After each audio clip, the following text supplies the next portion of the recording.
আরজিকর দুর্নীতি ইস্যুতে শ্রীরামপুরের বিধায়ক সুদীপ্ত রায়ের বাংলোতে ইডি হানা। জানা যায় 10 থেকে 12 বছর আগে দাঁতপুর থানার অন্তর্গত দারপুর গ্রামে উন্নয়নের জন্য 1 একর জমি ডক্টর সুদীপ্ত রায়কে দান করেন সত্যেন্দ্রনাথ নন্দী নামে স্থানীয় এক বাসিন্দা। কিন্তু চোখের হাসপাতালের বদলে বাগান বাড়ি তৈরি করেন শ্রীরামপুরের বিধায়ক। এর জেরেই সত্যেন্দ্রনাথ নন্দীর সঙ্গে মনোমালিন্য হয়। পরবর্তীতে তিনি সুদীপ্ত রায়ের সঙ্গে সম্পর্ক বিচ্ছিন্ন করেন। বর্তমানে সেই উঁচু পাঁচিল দেওয়া বাংলোতেই হানা দেয় ইডি। ডক্টর সুদীপ্ত রায়কে দিলেন কেন? ওই তো একটা চোখের হসপিটাল হবে বলে ওনাকে দিয়েছিলেন।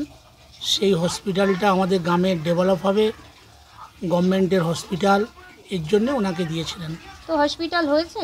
না, হসপিটাল হয়নি। উনি একটা নিজের বাংলো বাড়ি, পুকুরে একটা পুকুর, সুইমিং পুকুর করেছেন।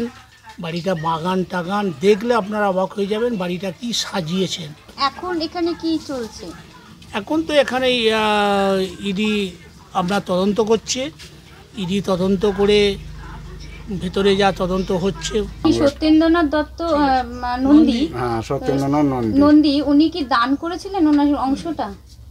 এবার দান করেছে কি বিক্রি করেছে ওনারাই জানে, আমরা তো আর অত ভেতরের খবর কি করে জানবো।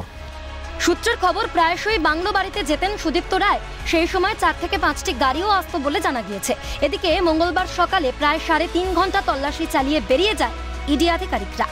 হুগলি থেকে কাকলি নস্কর এবং সুভাষ মজুমদারের রিপোর্ট, ক্যালকাটা নিউজ।